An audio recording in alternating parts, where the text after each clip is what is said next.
the Florida Panthers playoff hopes may have crashed and burned and fizzled out last night. This old Paul Maurice, he lied to me. I tell you, as much as I love Jim Larinaga and Katie Meyer, and they're both going to join us today, I think I dislike Paul Maurice just as much. I'm sorry. Listen, and I'm not talking as a person because I don't know him as a person. I'm sure he's a nice guy. But I will tell you, Rob Pizzola, who gets a lot of stuff wrong, did tell us after the Panthers hired Paul Maurice, said this guy's a been around for a long time guy that's not going to excite you by the time it's all over.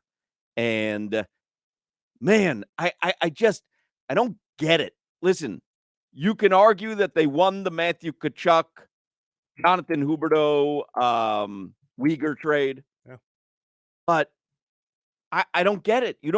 How do you go from winning a President's Trophy to probably not making the playoffs and have the head coach tell you all season long, we're playing playoff style hockey? Mm-hmm. Well, go back to what Andrew Brunette was doing then, because they were actually in the playoffs. I'm frustrated. They've hired the wrong guys. From Rowe to Bugner to now Maurice. Like, we've been through, as we've been going out there, I've met 4 or 5 head coaches. Gerard Gallant was a good head coach, probably didn't deserve to be fired when he was. Is that the one they left on the tarmac? That is the guy that they sent an Uber for. See? He was, 3 ago? And I would submit to you, obviously, Joel Quenneville, they thought was the answer and probably was. But then Andrew Brunette, I don't know. I mean, you look back on it now, you go, last season was pretty damn good. Mm-hmm. What are we doing? But tinkering. Tinkering. Yeah. Tinkering. I don't like the tinkerers. Mm-hmm. Because you tinkered with the roster now, and you're saying Tkachuk for Uyghur. Seems to have worked out. Yes, and he's an amazing player. But it seems to have worked out on a personal statistical level for Matthew Tkachuk. Mm-hmm. They were in the playoffs with Jonathan Huberdeau and Mackenzie Uyghur last year. So I don't know. Bob's inconsistency, and we talk about it every single year. But he was inconsistent last year too. I don't think he's had a completely consistent year. Last year they were able to keep up those scoring wise. I was just going to say, because they were doing that fast hockey and not the playoff style, half ice hockey that everybody explained to us. Yeah, they were running and gunning, and they were winning games 7-6, whatever it was. They can't do it this year, and it has been a failure. Are you sure we won the Tkachuk trade? Because yesterday there was another Tkachuk I learned on the ice. That's Brady Tkachuk. Holy bleep, this Brady Tkachuk might be better than our Tkachuk, and now I don't know what the Tkachuk we're doing anymore. Very cute. But, yeah, I don't think Brady Tkachuk was up for trade. So it's not like it's like the guy who go, well, did you really win the Bradley Chubb trade because you should have gotten Aaron Rodgers? Like, well, I don't think that they couldn't make that trade. But I think it applies here because they're both Tkachuks and they're brothers. I'm not certain that it applies because how could you have not known that Matthew Tkachuk's brother Brady was on Ottawa? They made such a huge deal out of it during the All-Star weekend. Right. We were there for it. Right.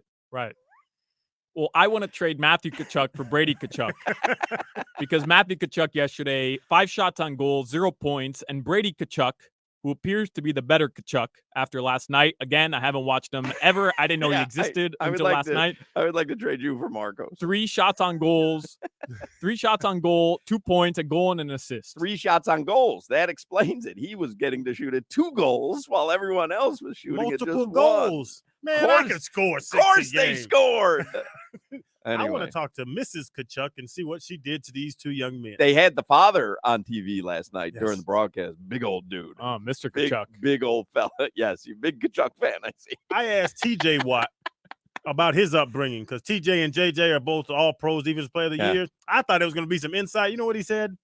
We drank a lot of milk as children. Well, that's not the answer. Sometimes it is that simple, isn't it? Sometimes it's that simple. I drink milk every day. Anyway, Watt played in the NFL. I wish I was a Watt. Anyway, Solana didn't drink any milk. Get his gums replaced every 3 weeks, which is almost impossible. At some point, you run out of bone to graft in.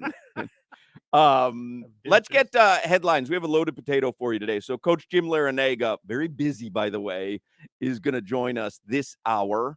And Coach Katie Meyer going to join us next hour. And you got a Heat game tonight. We said it yesterday. Every Heat game is a big game. So tonight will be a big game. Let's get headlines. Start out the show with Alejandro Solana, world's biggest Brady Tkachuk fan. There's actually a bit of concerning Heat news. Uh-oh. This sports update, it's driven by the new Palmetto Ford Truck Supercenter. Why buy your truck at a car store? Palmetto Ford, we know trucks. Heat at Raptors tonight, 7:30. First night of a back-to-back set for Miami. They're in New York tomorrow to play the Knicks. Now, Cody Zeller expected to return tonight. Remember, he broke his nose. He's been out about 2 weeks now. Jimmy Butler, listed as probable coming into tonight's game. He had neck soreness, but the expectation was that he was going to play. As soon as we sat down to do the show, I opened up my computer. I go to Ira Winterman's Twitter account. This is from Ira a few minutes ago. Jimmy Butler, neck, downgraded to questionable for tonight in Toronto. And Kyle Lowry, we found out earlier, hasn't been approved to play back-to-back sets. Now, they're in Toronto. He's obviously going to play in Toronto, former Raptor. They love him there. He wants to get all the praise in Toronto. But he's not going to play tomorrow. No Jimmy tonight. Maybe no Kyle tomorrow. Maybe no Jimmy tonight. That's concerning for the Heat. Heat are 4-point underdogs. I had looked earlier today, and I think they were 2-point dogs. So that would explain the line movement there. Jimmy Butler may not play. And Kyle being out, we can figure it out. We have. Jimmy being out, we're going to lose. That's it. Like, pretty much. Is Kyler gonna drop 40? That would be our hope. If this was last year, I'd say the Heat can figure it out. Last year, they did that. They played without Bam for 6 weeks. They figured it out. They played without Jimmy a couple games. They still won a ton of them. This year, without Jimmy Butler, especially post-All-Star break, I don't know. I don't know how they win a game in Toronto. Yeah. The Panthers, they are back on the ice tomorrow. They play the Maple Leafs 7:30. They're not mathematically eliminated. No. But it's not likely. They have lost 4 in a row. Yep. 4 in a row for the first time this season. When you are on the cusp of making the wild card and you've got a little something going, it's another reason that I'm annoyed by Paul Maurice. He's like a gambler that cooled himself. You ever seen The Gambling? I think it was a movie called The Cooler. William H. Macy was in it. He was the cooler. He had a hot thing going. I remember coming on the air and going, the Panthers, don't look now, they're making a beeline for the playoffs. They had a 7-point streak going, I think, and Sergei Bobrovsky was playing ridiculous goaltending. And then he went to Alex Lyon that it was either a Tuesday or Wednesday night in Philadelphia. And he cooled the hot streak. Like, he did it to himself. And I understand the logic that you'd like to give Bob a night off, certainly the second night of a back-to-back, but maybe that cost you the playoffs.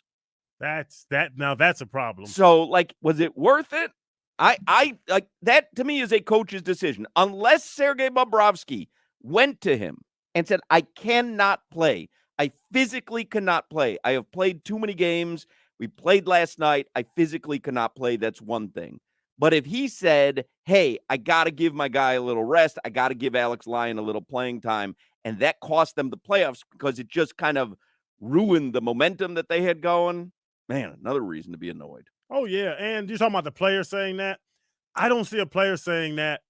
I see that if you're leading in points in the East and you're like, hey, give me a night. If we drop the second, okay, we're not even going to make the playoffs. This is the run we're supposed to be on. I don't see Bobrovsky and what he did, his veteran prowess being like, hey, he's not that guy. The knee's a little sore, coach. They say he's like the hardest worker on the team. I don't think he's that guy. Put in the young kid who just got to the NHL during this stretch. I don't see Bobrovsky doing that.